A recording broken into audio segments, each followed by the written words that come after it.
How's it going, shooters? This time we're gonna get into the case preparation.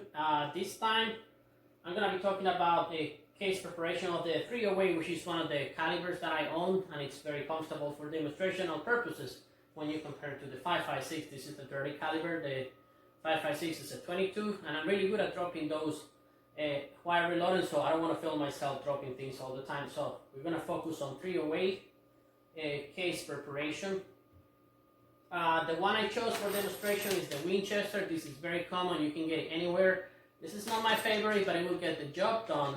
My favorite, the one I for reloading, is the Hornady, and whenever I can afford, I get some overtime, something extra, I sold something, it's gonna be the Lapua. That's the one you can get up to 10 times reloading for 308. It gives you more, the concentricity, the capacity is really more, it's the best, it's the premium, but you also pay premium price. So I'm giving you the heads up on that one. Previously, I already installed the shell that is going to be holding the case, because this is brand new cases, cartridges cases. Sometimes at the factory, the guys that do the transportation, they drop them, and because of that, they lost the concentricity. This one is pretty decent, but it's not completely circular, so that if it's not really circular, it's going to be harder, and sometimes at times it's going to be even impossible to see the bullet inside. So while you will be doing this, I like to do a previous inspection before I run them inside, because sometimes even from the factory, I would say for every 100 cases I get from Winchester, I got 1 to 2 who come even from the factory defective. You just toss them out. Don't waste your time trying to fix completely bulging, or at times I've seen them a couple of times. I like the primer pocket. It's not really uniform, so it's just discharged, though it's not going to cost you a mortgage.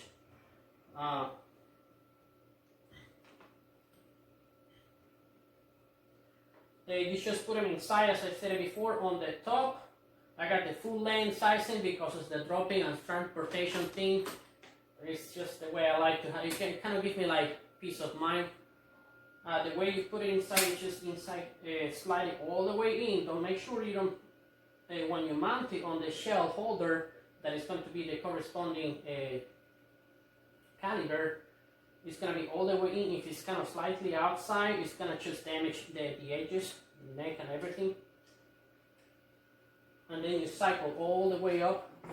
When you do the cycling movement, you just do it like in a continuous, almost soft manner. You don't have to jack it up like if you're fighting this. You don't have to do a sharp movement and fight this. This is not a bench press. You're not working out. You're just reshaping all the way.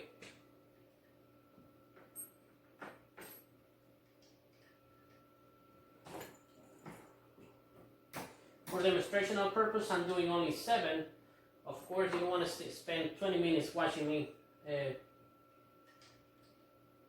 reshaping the 50 cases in front of you. That it's just gonna be bored and do something else.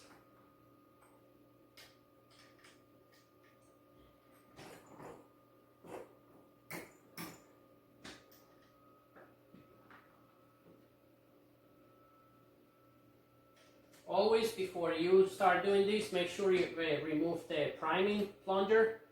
Our little arm over here, I tried to teach someone how to do the reloading steps, and that friend, he forgot to remove this, so we got this press stuck. It was a pain in the lower back just to take it out. It's kind of difficult, so I know it's kind of silly, but you have to mention it.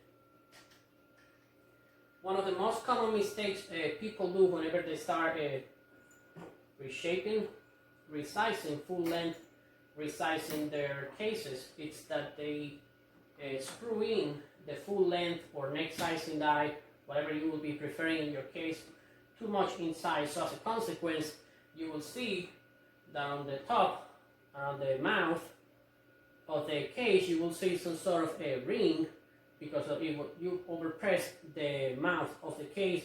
That is a very common mistake. I've done it. Everybody does it. Every rookie does it. And then if you're using small cartridges like a 5.56, you can also get it on 308, but you really have to screw it in too much. Like one complete turn over the regular, what your factory specification for your full length size is gonna be. You will see like like, I would say like square marks on the rear that you are overpressing when resizing your cases. I'm gonna upload pictures so you can have an idea, and you will point in or you will identify when you are doing those. At any time, I would highly recommend you to do any kind of inspection on your cartridges from the factory. I've seen them bulging, I've seen them with deformities, I've seen the primer pocket not very uniform, even the holes, I've seen funny things. You don't get to see those deformities when you're painting Lapua, because they do have a good quality control, but in cheap items it happens. You just toss them away, it's not the end of the world. This is all there's to it. Next time we're gonna be trimming the cases to factory specification. This is a basic reloading. I'm not gonna dig into the play with the cartridge length. This is just the basics. We're gonna stick to manual specifications so far. Here we go.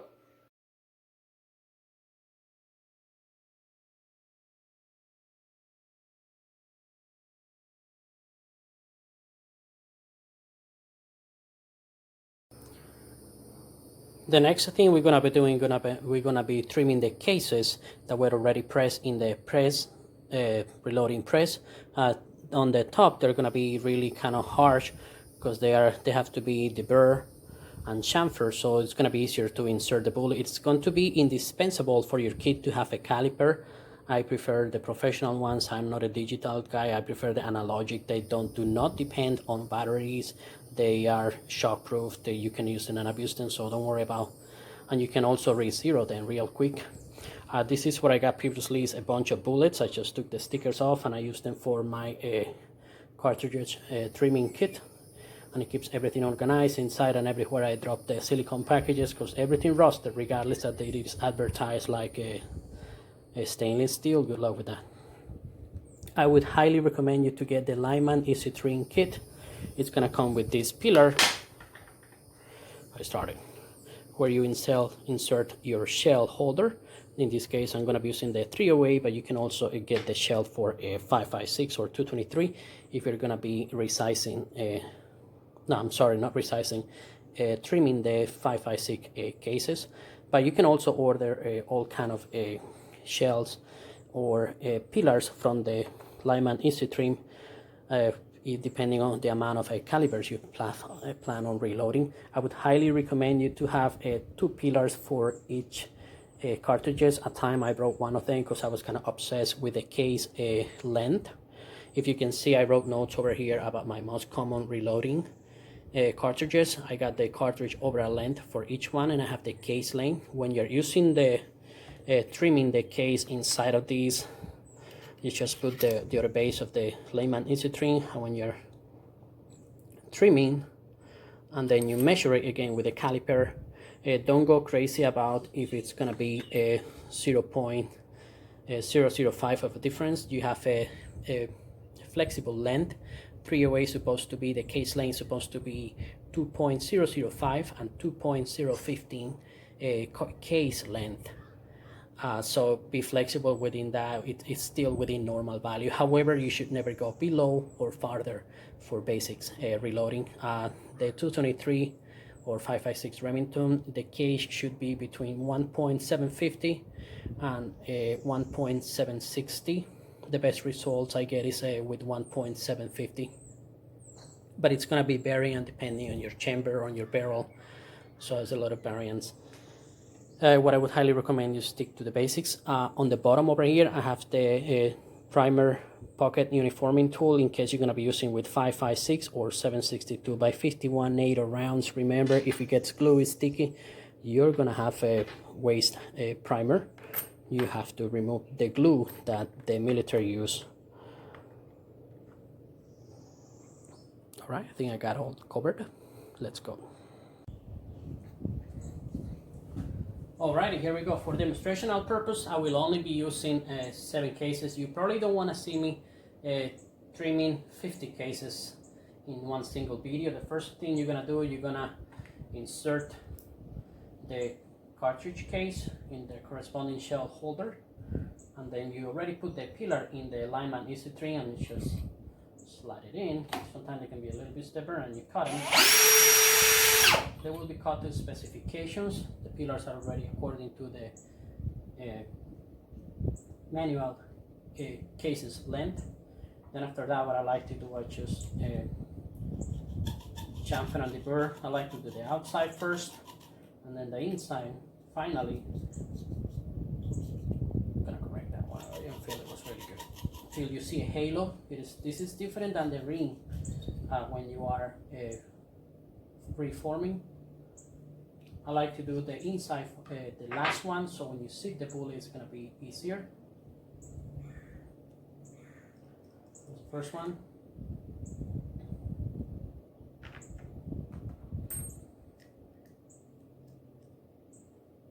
You secure these. If you don't secure it properly, when this pins, you may get cut from the shell holder, so make sure it's properly secured.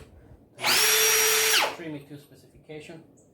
I like to check for cartridge for case length every 20-15 randomly. You won't have too much. You don't have to do too much trimming when you have brand new cases, but just randomly check. You also have to be flexible on the case length for 308 as long as they are within 2.005 and 2.015. Don't worry, the halo make it more.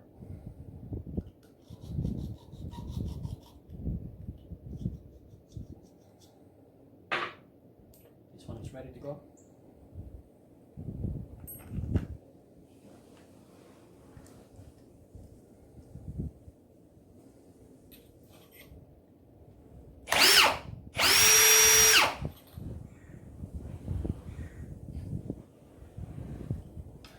Check first the length because this one felt kind of funny.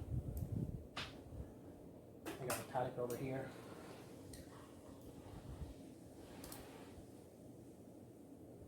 Yeah, I got 2.007, so it's below 0.15. Nothing to go crazy about. All good. You just chamfer and deburr the inside, so it makes the sitting of the bullet a lot easier. The outside first. You see the halo, and the inside last. This one's good to go, so I'll do a little bit more on the outside. Good to go. So it's ready to see the bullets. 3, I got 4 more to go.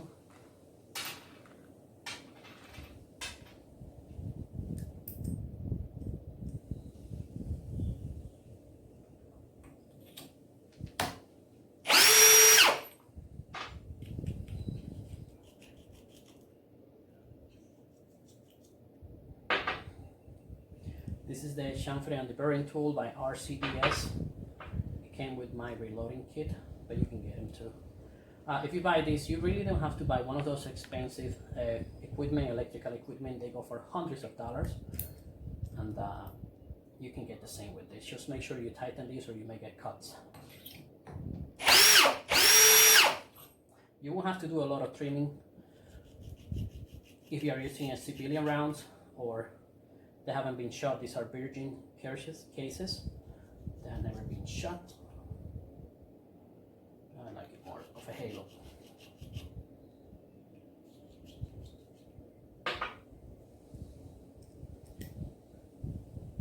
That one is perfect.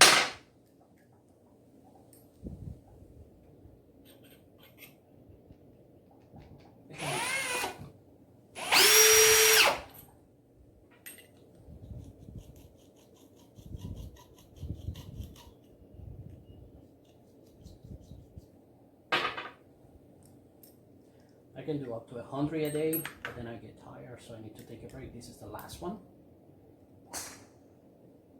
Secure.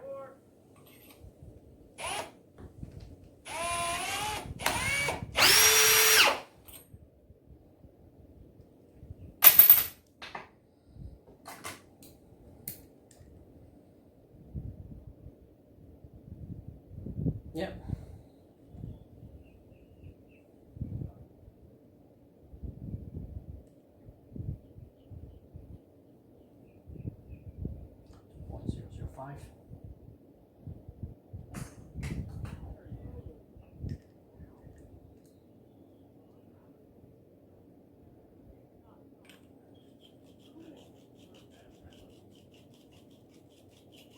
see the halo, good to go. Then the inside finally. And that's it. At this point, if you're only doing civilian round cases, all you gotta do is just clean them a little bit on the tumbler and then wash them, dry them, and then you can start priming. But if you are using the military 7.62 by 51 or the 5.56 or any military rounds, 30-3, the collectible old ones, Second World War sniper, then you're gonna have to switch the pillar, take this off, and play with the primer pocket uniforming tool, so you will be able to remove the glue that comes with the military rounds. This is indispensable. You got 4 large rifle primers and you have the small rifle primers depending on the size. That's it. It's all very simple. It's nothing to be really worried or concerned about. That's the first stage.